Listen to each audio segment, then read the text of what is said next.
Hello everybody and welcome back to my Minecraft world. In today's video I'm going to be working on building 3 super easy, super simple automatic crop farms.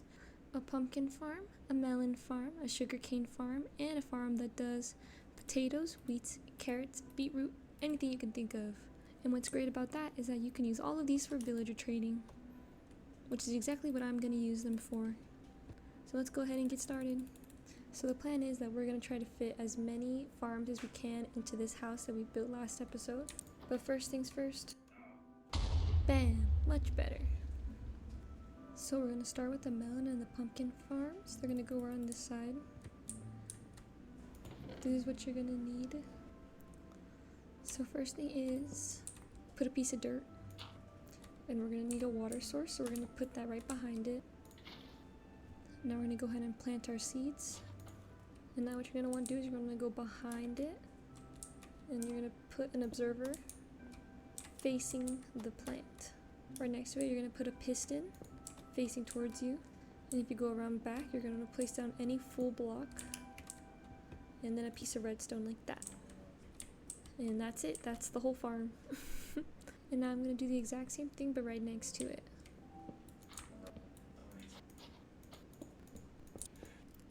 So I've got some bone meal, and basically, in theory, every time the observer sees this stem update, it will send a tick to the piston,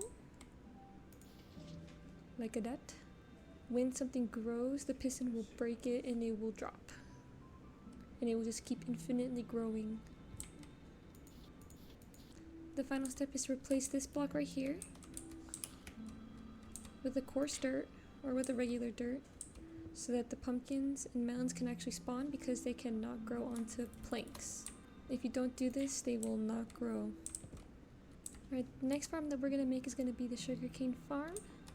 This is what you're going to need. Just like the last farm, we're going to start with the hole. You're going to fill it with water. And you're going to put another hole. You're going to fill it with coarse dirt. On that block goes your sugarcane. Next to it, you're going to put a full block. And on top of that block facing the sugarcane, you're going to put a piston. And on top of the piston with the eyes facing the sugarcane, you're going to put an observer on top. And now if you go around the back, if you place another full block behind the piston, and then a piece of redstone on top of that block, and that will send the power from the observer to the piston, so that when it grows,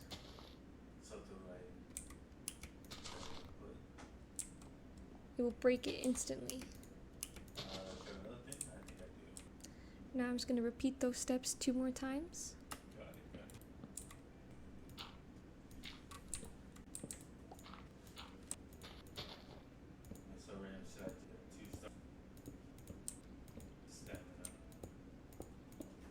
So now if one grows all the way to the top, they'll all fire.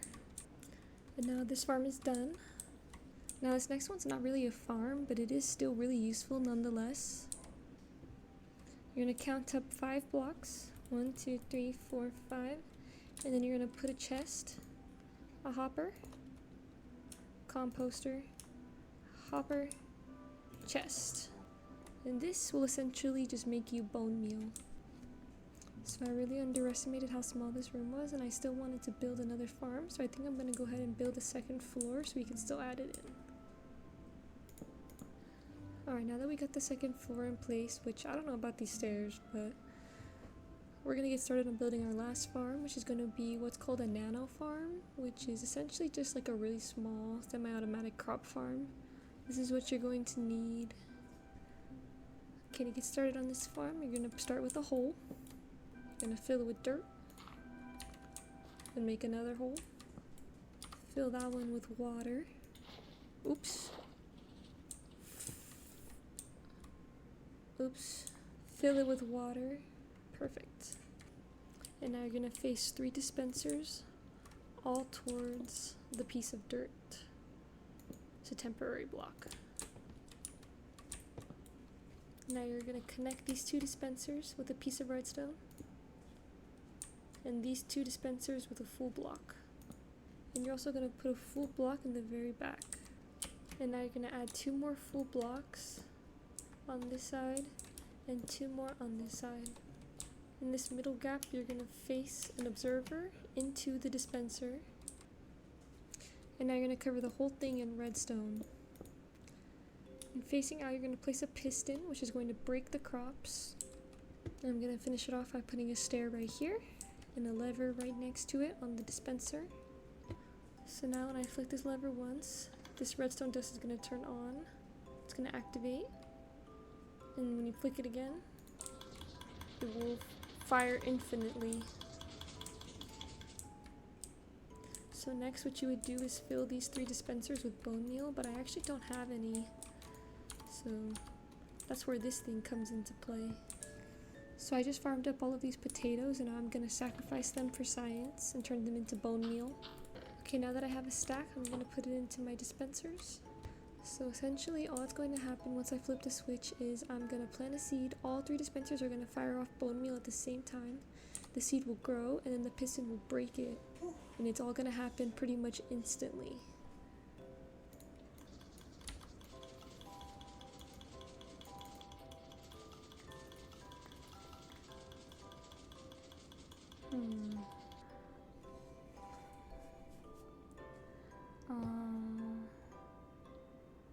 It's not working. I don't know why.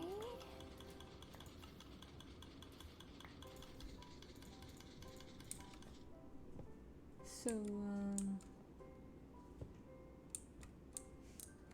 I built another one the exact same way but outside so I can kind of see what went wrong, and I guess now let's just try it out. See, now it's working. I made it exactly the same as the other one, so I don't know what the problem is.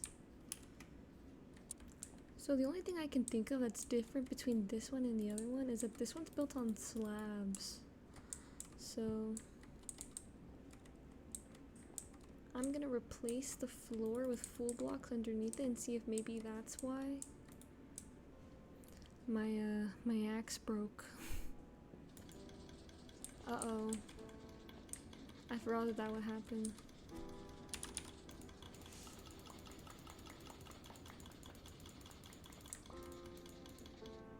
So the next thing that we need to address is our collection system, because you know I can't be here picking up these drops all day.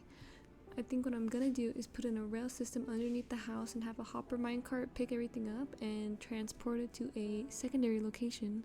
So what I'm gonna have to do is go underneath the house, but the good news is that it's already cleared out down here. So now that we have this all situated, we just need to figure out how exactly we're gonna lay out the rails.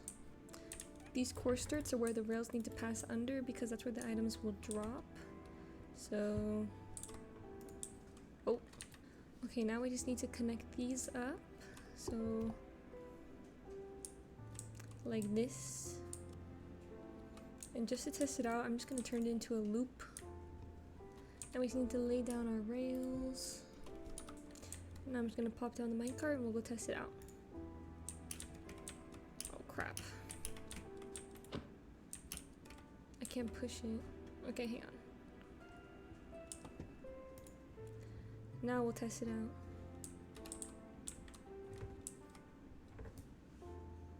Perfect. Dang, it's going really fast.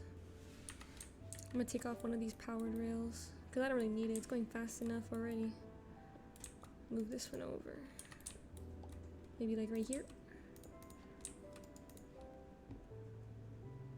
See, that's still a pretty good speed. And I got to save a powered rail. Perfect.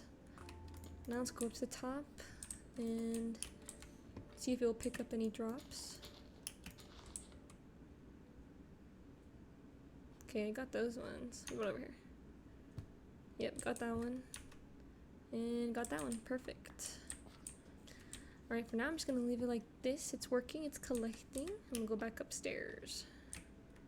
The only thing left to do in here now is dealing with the fact that the inside of this place is super ugly. So we're going to have to fix that. Oh. Nice. Alright, I'm going to start by dealing with this. Brother, because this is not cute. So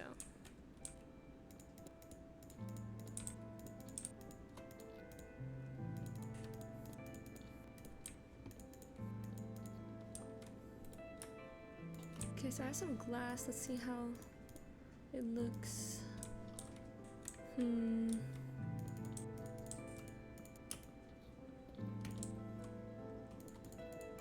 It's already looking much better. Oh, what the heck? This is glitched. That's so funny. Hopefully it still works.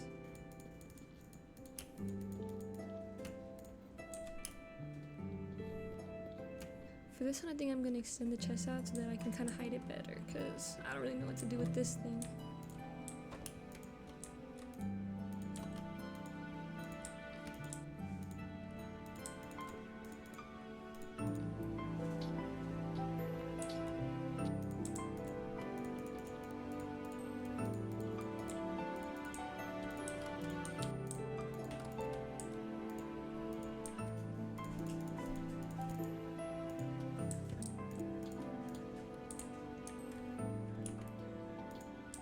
Well, it's looking pretty crammed in here, but you know, that's what I was going for, so it's alright. It is looking much better though than before.